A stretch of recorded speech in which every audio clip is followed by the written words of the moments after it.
Hello good morning friends. आज हम हमारे डिस्क्रीट मैथमेटिक्स के नए चैप्टर यानी कि नए यूनिट नंबर 3 रिलेशन के बारे में पढ़ने जा रहे हैं। ये चैप्टर स्टार्ट करने से पहले मैं आपको थोड़ी बहुत अपने चैप्टर 1 यानी कि यूनिट 1 सेट थियरी में जो पढ़ा था उसके बारे में थोड़ी चीज़ें आपको रिकॉल करनी ज़रूरी है। जैसे कि वहाँ पे आपने पढ़ा था डोमेन, रेंज, फंक्शंस, एलिमेंट्स।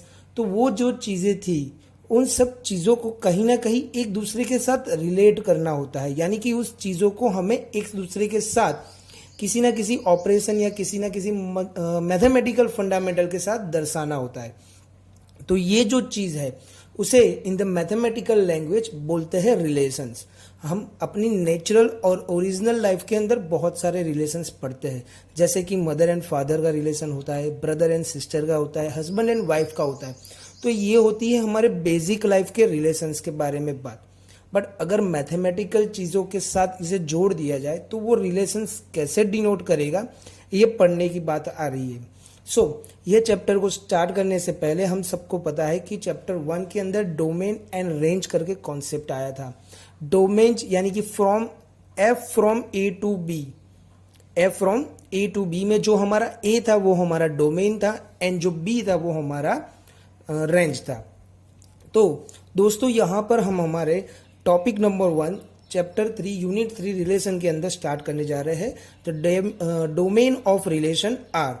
तो domain of relation R, let R is a subset और equal to A cross B. यहाँ पर ए और बी हमें एक रिलेशन सेट दिए हुए हैं। Okay, so be a relation from A to B, यानी कि आर जो हमारा सेट है उसका कोई रिलेशन हो रहा है from A to B. The domain of R denoted by dom R in the means the range जो हमारे रिलेशन आर का जो डोमेन है वो हमें इसे यहां से इस तरह से निर्देशित करना है। Okay, is the set of elements in A that are related to some element in B. वहां पर हमने देखा था कि कहीं ना कहीं function F from A to B में ए में से एलिमेंट्स लेना और बी में उससे आंसर मिलेगा। तो जो एफ था वो हमारा फंक्शन था, वैसे ही यहाँ पे जो आर है वो हमारा रिलेशन है। ये दर्शा रहा है कि अगर हम सेट का एलिमेंट ए में से ले रहे हैं तो वो बी के साथ कहीं ना कहीं रिलेटेड है, यानी कोई रिलेशन हो रहा है ए एलिमेंट का बी के अंदर। In the other words, the domain of R a subset of A, यानी कि मैंने पहले ही बताया था कि F from A to B में अगर कोई एलिमेंट ए में से ले रहा है तो वो उसका सबसेट हो जाएगा। वैसे ही यहाँ पे domain of R a subset of A हो रहा है। Is the set of all the first elements in the pair of makeup R, यानी कि यहाँ पे अगर आपके पास कोई एलिमेंट्स का सेट बन रहा है तो वो जो सेट बनेगा वो सेट के अंदर का जो पहला एलिमेंट होगा वो हमें पता चल जाएगा कि वो डोमेन ऑफ आर है, यानी कि वो हमारे सेट ए में से लिया गया हुआ है। तो यहाँ पर दोस्तों बात हो गई डोमेन के अंदर। यहाँ पर सेट कुछ इस तरह से दिखाया जाता है कि ए कॉमा बी की तरह। जैसे कि ये ए होगा वो कैपिटल ए में से होगा और जो बी होगा वो हमारे कैपिटल बी यानी कि दूसरे सेट में से होगा। तो दोस्तों ये बात हो गई डोमेन के अंदर। अब बात करते हैं रेंज के अंदर। रेंज भी वो सिमिलरली कॉन्सेप्ट ये है कि similarly we define the range of R denoted by range of R, यानी कि यहाँ पर जो डोमेन में डॉम ऑफ आर दिखाया जाता था यहाँ पे RAN range of R to B the set of all elements in B. Okay, तो यहां पर जो भी रेंज के एलिमेंट्स होंगे वो सभी कहां से होंगे, रिलेटेड इन बी होंगे। That are the second elements of the pair in B. जैसे कि यहां पे हमारा फर्स्ट एलिमेंट था ए में से और सेकेंड एलिमेंट था बी में से, वैसे ही यहां पर दिखाया गया है। That are the second elements of the pair in R, यानी कि ये जो आर में से लिया हुआ होगा ए बी उसका सेकेंड एलिमेंट होगा range of R. That is all the elements in B, मैंने पहले ही बताया था कि पहले वाले एलिमेंट सभी ए में होंगे और सेकंड वाले सभी एलिमेंट्स बी में होंगे, are related to the some element in A. Okay दोस्तों, तो अब बात हो रही है कि element of A that are not in domain of R not involve in the relation R. Domain of R के अंदर ए का कोई एक एलिमेंट नहीं इन्वॉल्व है with the relation R is any way, this is also true for the B which is are not in range of R. यानी कि अगर कोई एलिमेंट ऐसा मिल रहा है कि जो डोमेन ऑफ आर में ए जो है वो नहीं है, तो बट ऑब्वियस सी बात है कि जो बी भी होगा वो डोमेन रेंज ऑफ बी में नहीं होगा। मतलब कि अगर डोमेन में से एलिमेंट ले रहे हैं तो रेंज ऑफ आर में जरूर मिलेगा। तो दोस्तों ये हो गई बात डोमेन एंड रेंज की। अगर इसी के एग्जाम्पल हमें समझने हैं तो वो कैसे रिएक्ट करेंगे वो देखते हैं। ओके, सो दोस्तों ये थे उसके एग्जाम्पल। यहां पर हमें दिया गया है कि example number 1, let A is equal to, यहां पर एग्जाम्पल नंबर 1 दिया हुआ है A is equal to 1 2 3 and B is equal to R S. A equal to 1 2 3 and B equal to R S. And यहां पर हमारे साथ एक रिलेशन बना के दिया हुआ है। हमने एज्यूम किया है कि 1 is related with the R, 2 is related with the S and 3 is again related with the R. तो दोस्तों हमारे by the definition of domain and range हमें खाली इसको अलग करके दिखाना है। ये जस्ट आपके नॉलेज के लिए है, ऐसा एग्जाम्पल एग्जाम में नहीं पूछा जाता है। तो यहाँ पर हमारे बेसिकली जो सेट या रिलेशंस दिए हुए उसके डोमेन क्या होंगे, तो मैंने पहले ही बताया था कि ब्रैकेट के अंदर का पहला एलिमेंट होगा वो हमारा डोमेन होगा और सेकंड एलिमेंट जो होगा वो हमारा रेंज होगा। तो दोस्तों इसी 3 ब्रैकेट के अंदर से हम अगर डोमेन और रेंज को अलग करते हैं तो domain of R is equal to 1 2 and 3 जो हमारा ए बनेगा। जो मैंने पहले ही बताया था कि domain of R it means the set of all elements of A. हाँ, जरूरी है कि सभी एलिमेंट्स इन्वॉल्व होंगे, बट ऐसा जरूरी नहीं है कि सिंगल टाइम होंगे, कई बार ये रिपीट भी हो सकते हैं। जो आपने वहां पर चैप्टर 1 के अंदर पढ़ा था 1 1 1 2 एंड 1 1 एंड ऑन 2, तो ये जो तीनों टॉपिक्स थे वो यहाँ पे थोड़ा बहुत सिमिलरली रिलेट करते हैं। तो यहाँ पर पहले डोमेन की बात कर रहे थे तो 1 2 एंड 3 हो गया। अब रेंज की बात कर रहे हैं तो रेंज यानी कि हमारे second element of the bracket, उससे हमें रेंज कहना है। अगर कोई नंबर रिपीट हो रहा है या तो अगर वो लगातार एक ही बार आ रहा है तो हमारा रेंज वही नंबर रहेगा, उसे 3 बार बताने की जरूरत नहीं है।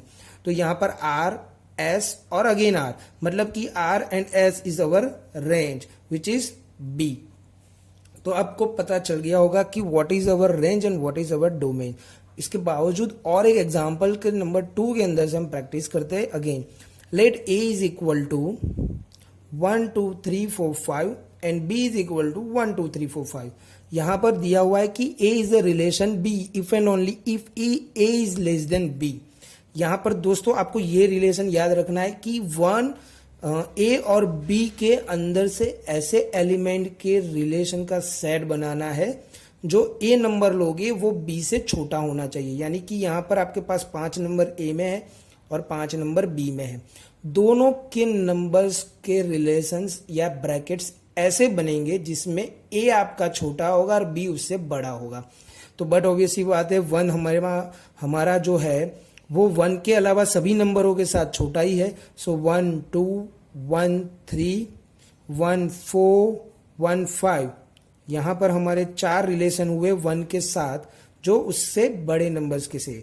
अब 2 1 और 2 से तो छोटा ही, बट ऑब्वियसली बात है नहीं होगा, तो 2 का रिलेशन बनेगा ओनली 3 4 और 5 के साथ, तो ये बनेगा 2 3 2 4 एंड 2 5। 3 नंबर जो है हमारा 1 2 3 ये तीनों नंबर के अलावा 4 और 5 से ही छोटा है, तो 3 4 एंड 3 5। अब नंबर बचता है दोस्तों 4 एंड 5। तो 4 एंड 5 में वो 3 से तो छोटा है नहीं, तो 4 से भी छोटा नहीं है, तो खाली 5 नंबर से ही छोटा है 4। तो 4 एंड 5 नंबर ही बनेगा, बाकी 5 किसी भी नंबर के साथ रिलेट नहीं करेगा because of this condition A is less than B. यहाँ पर हमारा रिलेशन अब तक के एग्जाम्पलों में जो हमने देखा उसमें हिड था, यानी कि रिलेशन क्या था वो बताया नहीं गया था, पर यहाँ पर हमें रिलेशन बता दिया गया कि ए इज लेस देन बी, मतलब कि ऐसे एलिमेंट्स का सेट बनेगा जो एक दूसरे के साथ ये रिलेशन सेटिस्फाइड कर रहे हैं। अब ये हमारा सेट बन चुका है रिलेशन आर। अब उसके अंदर से हमें डोमेन एंड रेंज अलग करने हैं। तो हम सब जानते हैं कि in the bracket of the first element is our domain and the second element is our range. तो दोस्तों यहाँ पर हमारे साथ जो भी ब्रैकेट्स है उसके पहले एलिमेंट्स, अब मैंने वहां पे भी बताया था कि अगर एलिमेंट्स रिपीट हो रहे हैं तो उसे बार बार लिखने की जरूरत नहीं है। Only one time you write down and your completed domain. तो 1 1 1 1, तो मतलब कि 1 1 टाइम ही आएगा, देन 2 3 एंड 4, 1 2 3 4, यहाँ पर ये हो गया हमारा 1 2 3 4, मतलब कि हमारे जितने भी एलिमेंट्स है ए के उसके अंदर के सभी एलिमेंट्स यानी कि 1 2 3 4 एक्सेप्ट 5 यहाँ पर आ रहे हैं। Okay, so domain is our ready, मतलब कि डोमेन के जितने भी एलिमेंट है वो सभी एलिमेंट्स, डोमेन के जितने भी एलिमेंट्स, ध्यान से सुनिएगा डोमेन के जितने भी एलिमेंट्स है वो एलिमेंट्स ए में कहीं ना कहीं रिलेट कर रहे हैं या तो ए के अंदर है।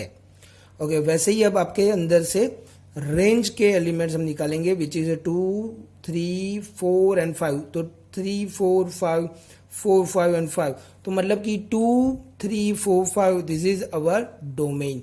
मतलब यहाँ पर दोस्तों डोमेन के जो एलिमेंट्स है वो कहीं ना कहीं सेट बी के अंदर के एलिमेंट्स ही है।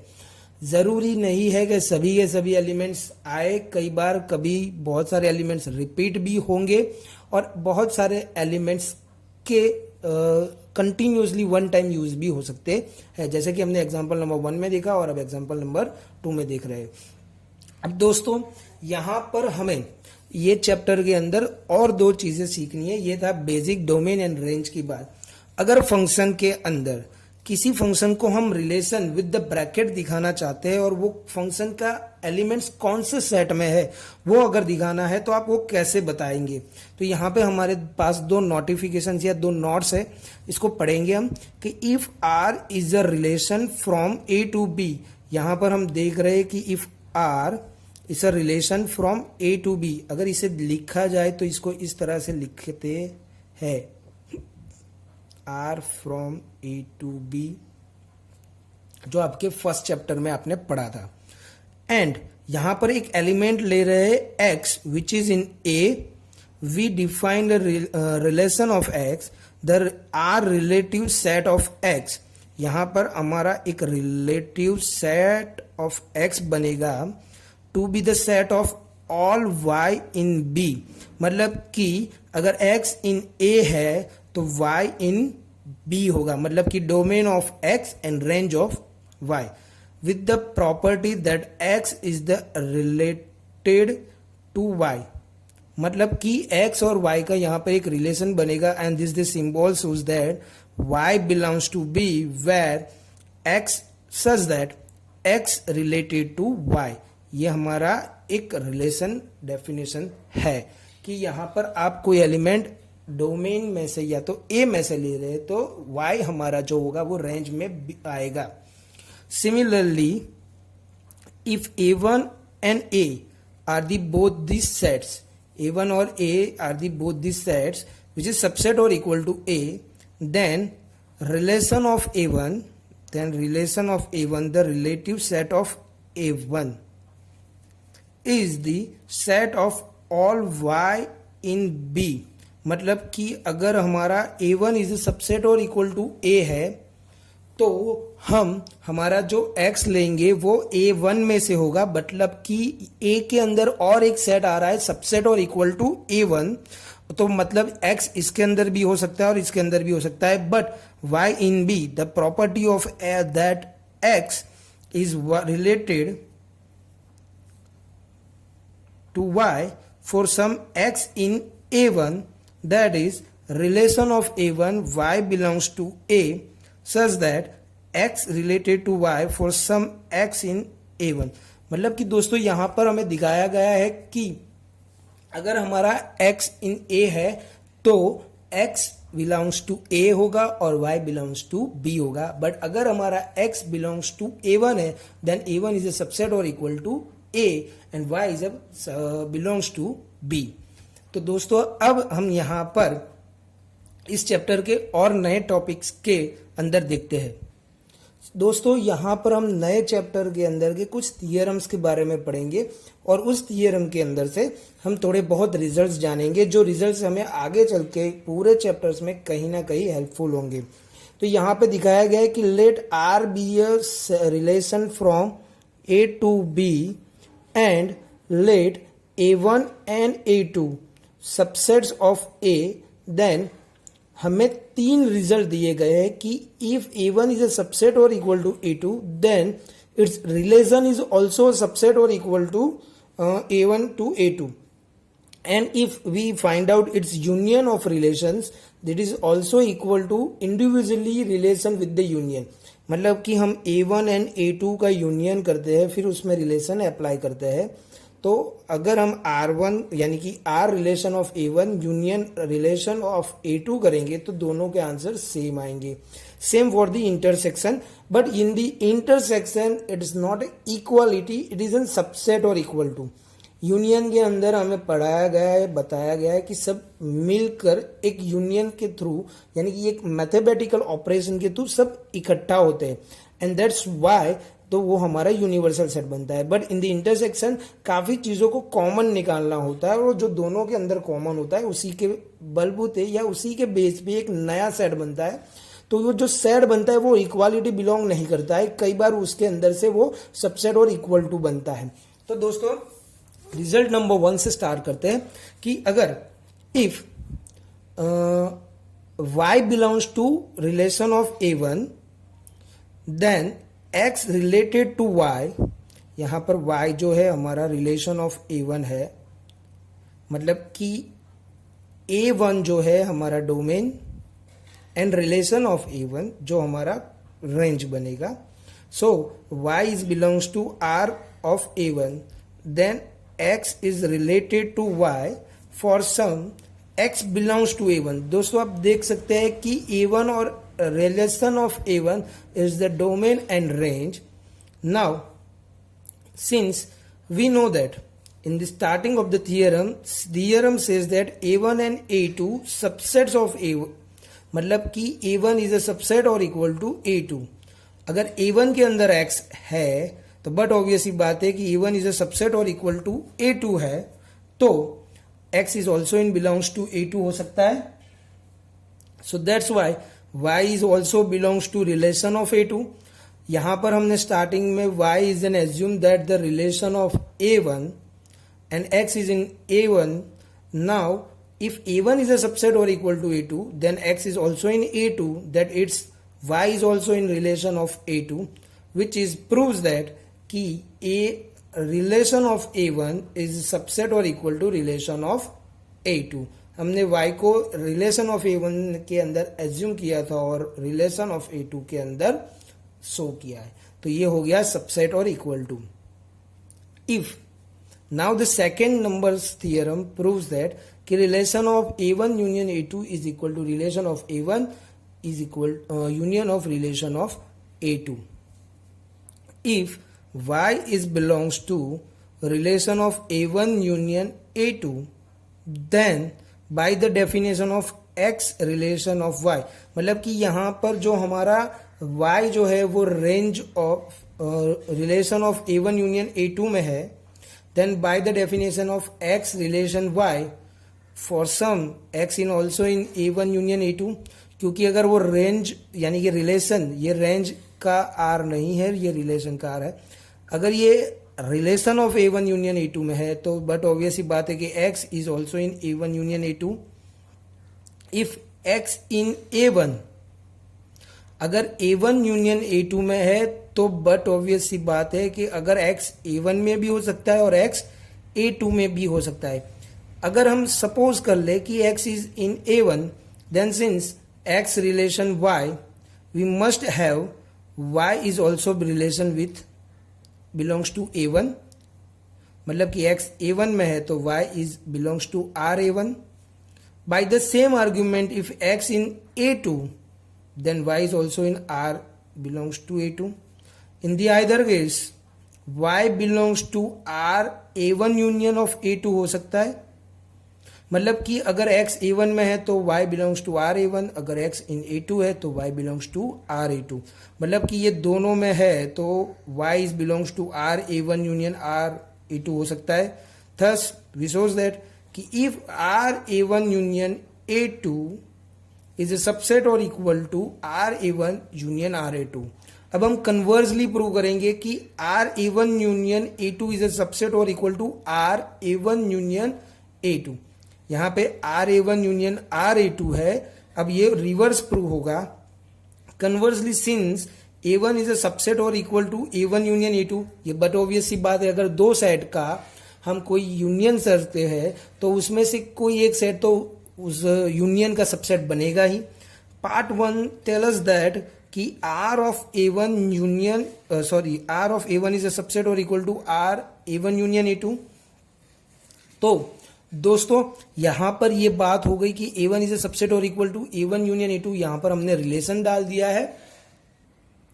अब सिमिलरली उसी चीज को हम प्रूव करेंगे कि R of A2 is also subset और equal to R A1 union A2, मतलब कि R A1 union R A2 is a subset और equal to R A1 union A2. मतलब कि ये प्रूव हो चुका है.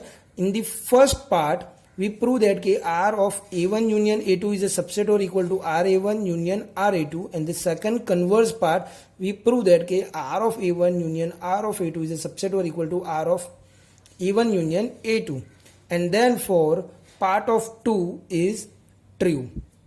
In the intersection, then for the sum x in A1 intersection A2, x relation y, since x is in both A1 and A2, यहाँ पर relation में intersection की बात आती है, मतलब कि दोनों में x कॉमन है. It follows that y is in also both R A1 and R A2. तभी जाके y कॉमन आया होगा. जैसे x कॉमन आया है वैसे ही y कॉमन आया होगा दोनों के अंदर से. मतलब कि y is belongs to R A1 intersection R A2. मतलब कि अगर हमने y is commonly related A1 intersection A2, then separately also we related R A1 intersection R A2. मतलब कि अगर दोनों का कॉमन इंटरसेक्शन निकाल के रिलेशन डाल रहे हैं और फिर भी y आ रहा है तो मतलब कि इंडिविजुअली रिलेशन डाल के भी इंटरसेक्शन निकलोगे तो y आएगा ही. और यहां पर हमारा थर्ड पार्ट भी प्रूव हो चुका है. अब now the theorem number 2 says that कि इफ लेट R, जितना रिलेशन हमारा R था वैसे ही एक सेट और अगेन बना रहे हैं हम S, be a relation from A to B if set R of A is equal to set S of A for all A in A, then R equal to S. मतलब कि यहाँ पे बता रहा है कि दो सेट लेने हैं जिसके अंदर आप ऑपरेट करेंगे. अब R को हम एज ए सेट कंसिडर करेंगे, S इज ऑल्सो सेट. तो इफ ए आर बी, मतलब कि ए का रिलेशन हो रहा है बी के साथ, जो ए है वो कैपिटल ए के अंदर आएगा और बी जो है वो कैपिटल बी के अंदर आएगा. Then B belongs to R of A, मतलब कि ए हमारा कैपिटल सेट हो गया और आर ऑफ ए के अंदर बी आ रहा है. Therefore B belongs to S of A. क्यों? क्योंकि यहां पर हमें दिया हुआ है कि R of A and S of A, मतलब कि set of R of set A and set of S of A both are same. मतलब कि अगर B R of A में है तो B S of A में भी होगा. मतलब कि A is related S with B.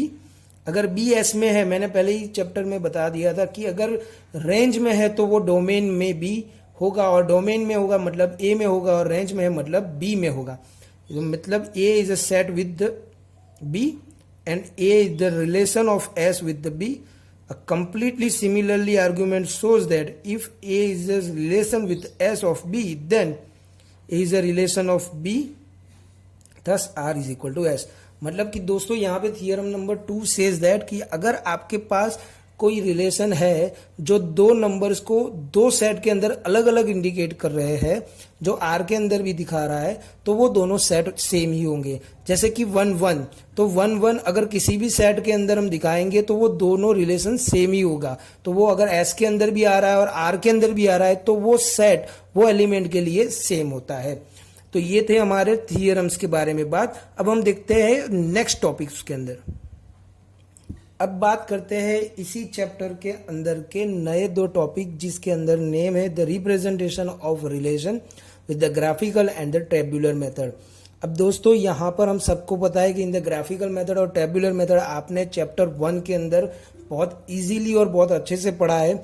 अगर इसको रिलेशन के अंदर पढ़ा जाए तो वो कैसे होगा, बाय द एग्जांपल मैं आपको एक बार रिकॉल करवा देता हूँ।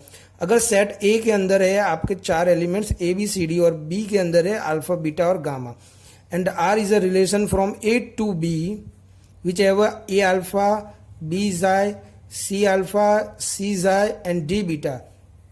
अगर इसी चीज को in the above relation we can present in the tabular form and the graphical form. Tabular form में A, B, C, D, alpha, beta and xi. A, B, C, D, alpha, beta and xi. This is the tabular form and this is the graphical form. अगर graphical form और tabular form को समझना है तो आपको बहुत आसानी से समझ में आ जाएगा। ए अल्फा यानी कि ए अल्फा, तो यहाँ पर टेबुलर फॉर्म है तो आपको टिक मार्क करना है। बी जाय तो उसके वहां पर टिक मार्क करना है। सी अल्फा तो उसके यही ब्रैकेट में आपको टिक मार्क करना है। सी जाय, सी अगेन आ रहा है और जाय है तो मतलब कि उसी रो के अंदर उस नई कॉलम में जाय में टिक करना है और डी बीटा के अंदर टिक करना है। दैट मीन्स टेबुलर फॉर्म आपको दिखा रहा है कि जो एलिमेंट आपके रो और कॉलम में मैच हो रहे हैं उसी के ब्रैकेट के अंदर वो जो इंटरसेक्शन ब्रैकेट हो रहा है, जैसे कि ए अल्फा का इंटरसेक्शन ब्रैकेट ये हो रहा है, सी अल्फा का ये हो रहा है, सी जाय का हो रहा है, डी बीटा का ये हो रहा है, तो उसी ब्रैकेट के अंदर आपको टिक मार्क करना है। अगर ग्राफिकल मेथड के अंदर बात करते हैं तो A B C D alpha beta और जाय, तो ए अल्फा के अंदर एरो जाएगा, बी का जाय के अंदर एरो जाएगा, सी का 2 जगह पे जाएगा, एक अल्फा के साथ जाएगा और एक जाय के साथ जाएगा और डी का बीटा के साथ एरो जाएगा।